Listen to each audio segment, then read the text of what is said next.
Petrol diesel को लेकर लगातार देश में तरह तरह की चर्चाएं चल रही थी। कटौती की बात हो रही थी, किल्लत की बात हो रही थी। सरकार की तरफ से ये कहा गया कि कोई किल्लत नहीं है, किसी भी तरह की परेशानी नहीं। और इसी बीच सरकार ने एक बड़ा फैसला लिया है। केंद्र सरकार ने पेट्रोल डीजल पर एक्साइज ड्यूटी घटाई है।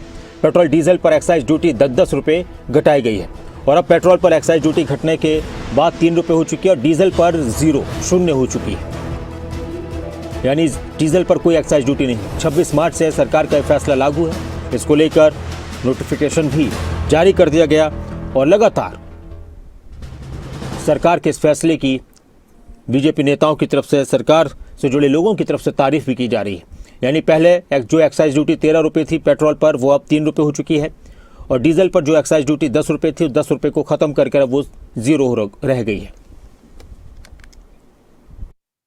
बहुत बड़ी बात है। इसको भारत सरकार में प्रधानमंत्री नरेंद्र मोदी जी के शासन के अंडर आप देखिए कि पूरे विश्व में जहां युद्ध की स्थिति सब जगह देखने को मिल रही है, उसी में जो है हम लोगों में 10 एक्साइज ड्यूटी पे जो है 10 रुपये पेट्रोल डीजल दोनों पे कम किया गया है।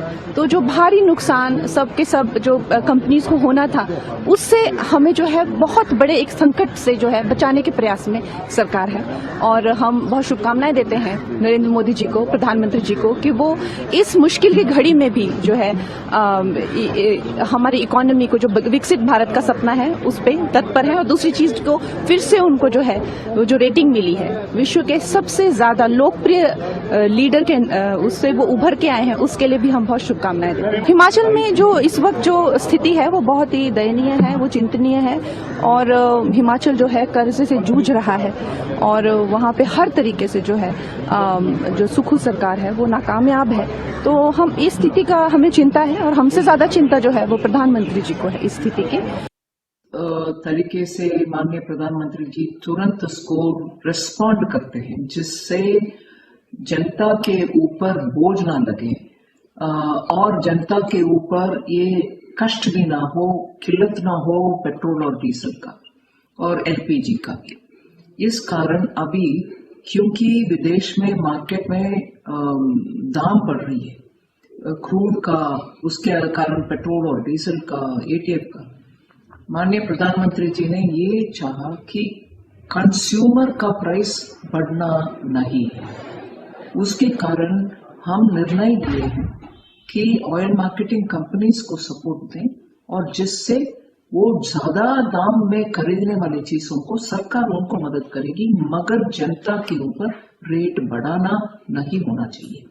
दूसरा, बड़ा दाम विदेश में बढ़ रही है, उसके कारण ऑयल मार्केटिंग कंपनीज खरीदना रोकें, ये से हालत ना हो, वो फिर भी खरीदें, फिर भी ले आए और हमारी जनता को समय समय पर सही क्वांटिटी जितना भी मिलना चाहिए उतना मिलने का इंतजाम करें।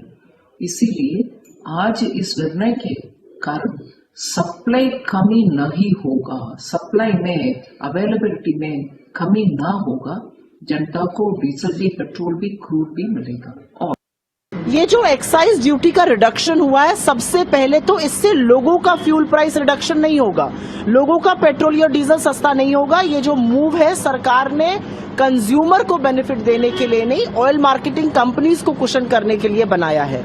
ये आईओसी, एचपीसीएल, बीपीसीएल जो कंपनीज हैं, क्योंकि पश्चिम एशिया में ये युद्ध चल रहा है, वेस्ट एशिया में ये युद्ध चल रहा है, वहां से क्रूड ऑयल प्राइसेस बढ़ रहे हैं, सप्लाई में डिसरप्शन हो रहा है, उनके अंडर रिकवरीज, जो उनके नोशनल लॉसेस होते हैं वो बढ़ रहे हैं, उनकी जो मार्जिन है वो प्रेशर में है।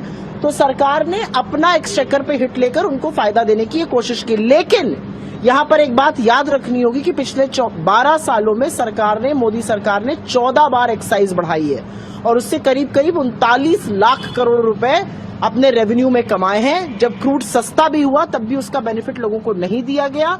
असलियत यह है कि जब क्रूड 15 से $20 बैरल पर भी आया था कोविड के टाइम पर, तब भी प्राइस रिड्यूस नहीं किया गया था। अब एक्साइज ड्यूटी कम करने की बात कर रहे हैं, तो वो जो है गवर्नमेंट ट्रेजरी से ही पैसा जाएगा, तो उसको दूसरी तरह से टैक्स लगा के लोग वापस ले लेंगे, दूसरे कर लगा के वापस ले लेंगे। तो मुझे लगता है कि पूरी तरह से एक राजनीतिक जो है मूव है, जिसमें राजनीतिक फायदा उठाने की कोशिश, जनता की दूसरी तरह से जनता पे बोझ डाल के उसको वसूल लेंगे।